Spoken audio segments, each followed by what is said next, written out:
হাজী মোহাম্মদ দানেশ বিজ্ঞান ও প্রযুক্তি বিশ্ববিদ্যালয় উত্তরবঙ্গের ভিতরে অন্যতম সেরা একটা বিশ্ববিদ্যালয়। এই বিশ্ববিদ্যালয়ে কিন্তু সায়েন্স আর্টস কমার্সের সকল শিক্ষার্থী ভর্তি পরীক্ষা দিয়ে চান্স পাওয়ার সুযোগ পায়। তো আপনি যদি হাজী মোহাম্মদ দানেশ বিজ্ঞান ও প্রযুক্তি বিশ্ববিদ্যালয়ে ভর্তি পরীক্ষা দিতে চান, তাহলে অবশ্যই আপনাকে আগে জানতে হবে এখানে ভর্তি পরীক্ষা দিতে গেলে কত জিপিএ লাগে, বা এখানকার যে ভর্তি পরীক্ষা তার মানবন্টনটাই বা কী।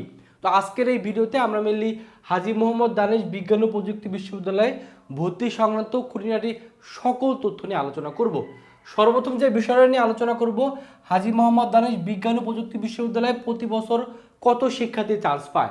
এখানে কিন্তু সায়েন্স আর্টস কমার্সের প্রতি বছর প্রায় 1795 জন শিক্ষার্থী ভর্তি হওয়ার সুযোগ পায়। তার মানে এবছরও আপনাদের ভিতর থেকে 1795 জন শিক্ষার্থী এখানে চান্স পাওয়ার সুযোগ পাবে।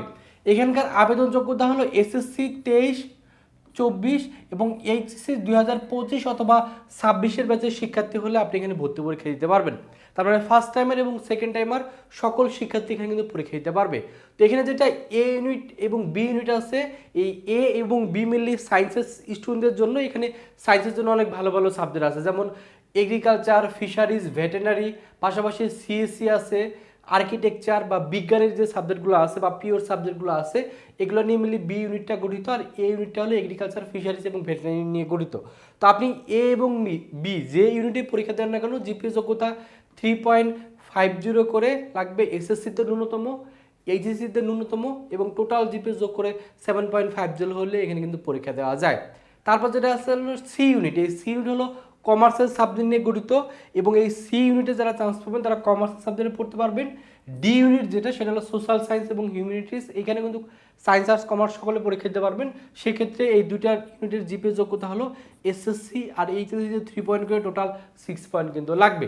তো যদিও এই যে জিপিএ যোগ্যতা আছে, এই জিপিএ যোগ্যতা গত বছরের, এবছর যেহেতু এইচএসসি বোর্ড পরীক্ষা তুলনামূলক একটু কঠিন হয়েছে, তো আমরা আশা করতেছি যে এই যে জিপিএ যোগ্যতা, এই জিপিএ যোগ্যতাগুলো কমানোর একটা সবচেয়ে বেশি একটা ভালো সম্ভাবনা আছে।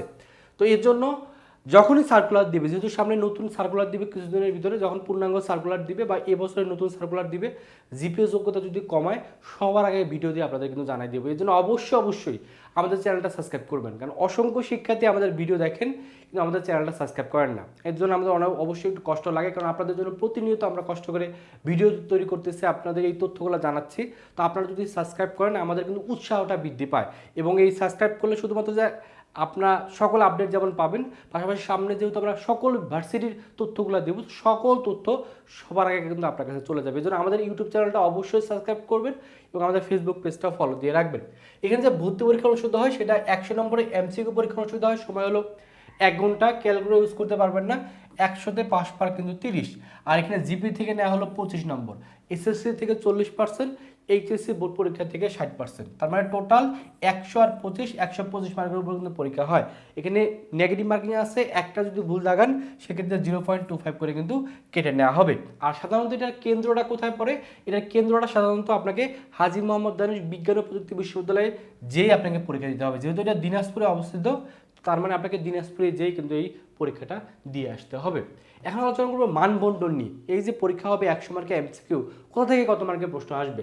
তো এই ইউনিটের ক্ষেত্রে পদার্থ 25, রসায়ন 25, বাংলা বায়োলজি 25, ইংলিশ থেকে 25। বি ইউনিটের ক্ষেত্রে পদার্থ 25, রসায়ন 25, ম্যাথ 25, ইংলিশ 25, আর্কিটেকচার থেকে 50 মার্কের প্রশ্ন আসবে। সি ইউনিটের যারা বাণিজ্য শাখার শিক্ষার্থী তারা পরীক্ষা দিলে বিজনেস পলিসি অ্যান্ড ম্যানেজমেন্ট থেকে 25, অ্যাকাউন্টিং থেকে 25, ইংলিশ থেকে 25, জিকে থেকে 25। আর এখানে বিজ্ঞান বা মানবিকের শিক্ষার্থী যদি সি ইউনিটে পরীক্ষা দেয় সেক্ষেত্রে বাংলা থেকে 40, ইংলিশ থেকে 40, জিকে থেকে 20। ডি ইউনিটের ক্ষেত্রে বাংলা 25, ইংরেজি 50, জিকে বা সাধারণ জ্ঞান থেকে 25 মার্কের প্রশ্ন আসবে, এবং ডি ইউনিটের সায়েন্স আর্টস কমার্স সকলে কিন্তু আপনারা পরীক্ষা দিতে পারবেন। তো এই হলো হাজী মোহাম্মদ দানেশ বিজ্ঞান ও প্রযুক্তি বিশ্ববিদ্যালয়ে ভর্তি তথ্যগুলো জানাই দিলাম। এই তথ্যগুলো জানলেই হবে না, পাশাপাশি অবশ্যই আপনাকে প্রস্তুতি নিতে হবে। এখানে চান্স পাওয়ার জন্য প্রস্তুতিটা হলো মেইন। যারা ভালো করে প্রস্তুতি নেবে আগামী 3 থেকে 4 মাস, তারাই দেখা যাবে এখানে কিন্তু চান্স পাবে। এই জন্য যারা চাচ্ছেন হাজী মোহাম্মদ দানেশ বিজ্ঞান ও প্রযুক্তি বিশ্ববিদ্যালয়ে এ ইউনিটের বা বি ইউনিটের ভালো একটা প্রস্তুতি নেওয়া, তারা আমাদের ভার্সিটি গুচ্ছ টার্গেট কোর্সে দ্রুত ভর্তি হয়ে যান। এখানে ভর্তি হলে যেমন হাজী মোহাম্মদ দানেশ বিজ্ঞান ও প্রযুক্তি বিশ্ববিদ্যালয়ে প্রস্তুতি হবে, পাশাপাশি গুচ্ছ, Dhaka university, Jahangirnagar university, Rajshahi university, BUP সকল ইউনিভার্সিটির প্রস্তুতি একটা কোর্সেই ভর্তি হলে হয়ে যাবে। এটার কোর্স ফি যদিও 2000 টাকা, তবে এখন আমরা ডিসকাউন্টে ভর্তি নিচ্ছি। যারা মেনলি আগস্টের 20 তারিখের ভিতরে ভর্তি হবেন তারা 50% ডিসকাউন্টে মাত্র 1000 টাকায় ভর্তি হতে পারবেন। ভর্তি হওয়ার জন্য এই যে নাম্বারটা আছে এই নাম্বারে 1000 টাকা বিকাশে বা নগদে সেন্ড মানি করে এই নাম্বারে হোয়াটসঅ্যাপে নক করবেন। নক করলে আপনাকে ভর্তি ফর্ম দেওয়া হবে, সেই ভর্তি ফর্মটা ফিল আপ করবেন। পরবর্তীতে আপনাদের রুটিন দেওয়া হবে এবং ফেসবুক গ্রুপে ক্লাস করার মাধ্যমে আপনি বাংলাদেশের যে কোনো প্রান্ত থেকে ঘরে বসেই শতভাগ প্রস্তুতি নিতে পারবেন। কারণ আমাদের এই অনলাইনে কোচিং করে বিভিন্ন বিশ্ববিদ্যালয়ে কিন্তু অসংখ্য শিক্ষার্থী বিগত বছরগুলোতে চান্স পাইছে। আশা করি আপনিও ভালো প্রস্তুতি নিয়ে চান্সটা কিন্তু নিশ্চিত করতে পারবেন। আমাদের জিকে কোর্স আছে, কোর্স ফি 1000 টাকা। আমাদের এক্সাম ব্যাচ আছে বিজ্ঞান মানবিক বাণিজ্যের জন্য, কোর্স ফি 500 টাকা। যেটাতেই ভর্তি হন না কেন এই নাম্বারে সেন্ড মানি করে বিকাশে বা নগদে এই নাম্বারে হোয়াটসঅ্যাপে নক করলে আমরা ভর্তি করে নেব। এই হলো হাজী মোহাম্মদ দানেশ বিজ্ঞান ও প্রযুক্তি বিশ্ববিদ্যালয় ভর্তি সংক্রান্ত সকল আপডেট আপনাদের জানিয়ে দিলাম। তারপরেও যদি কোনো তথ্য জানার থাকে অবশ্যই কমেন্টে জানাবেন এবং আর কোন কোন বিশ্ববিদ্যালয়ে তথ্য জানতে চান এটা অবশ্যই কমেন্টে বলবেন। আমরা চেষ্টা করব আপনাদের কমেন্টের উপর ভিত্তি করে নতুন একটা বিশ্ববিদ্যালয়ের তথ্য নিয়ে আপনাদের সামনে চলে আসা। সেই পর্যন্ত সকলে ভালো থাকবেন, সুস্থ থাকবেন। আল্লাহ হাফেজ।